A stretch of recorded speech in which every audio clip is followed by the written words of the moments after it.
আসসালামু আলাইকুম। আশা করি সবাই ভালো আছেন। চলেন আজ আপনাদের সাথে একটা জিনিস শেয়ার করি।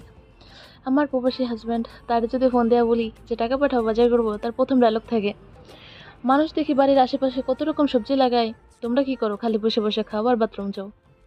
প্রিয় হাসব্যান্ড তোমারে দেখাই দেখো, একটা লাউ বুড়া হইছে আর একটা কচি রইছে। আর ওইটা হবে কিনা এরপরে আর হবে কিনা কোনো গ্যারান্টি নাই। তাই বলে মানে লাউ গাছটা খুব সুন্দর হইছে। মানে লাউ শাকগুলা এত সুন্দর হইছে দেখে মন চাচ্ছে ওইভাবেই খাইয়া লই। তার একটা জিনিস ভালো হইছে সেটা শেয়ার করি। এই যে আমাদের কাছে বড়ই, আমরা বড়ই বলি, অনেক জায়গায় কুল বলেন। এত সুন্দর বড়ই হইছে দেখলেই মানে কলিজা ঠান্ডা হয়ে যায়। মানে অনেকেই দেখে ভাববেন যে এটা আপেল কুল বড়ই, কিন্তু এটা কিন্তু আপেল কুল না, এটা দেশি টক বড়ই।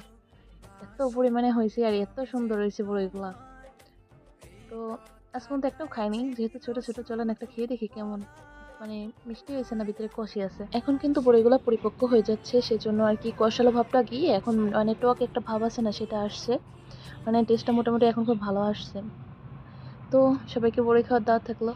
সবাই চলে আসবেন। টাটা, বাই বাই, আল্লাহ হাফেজ।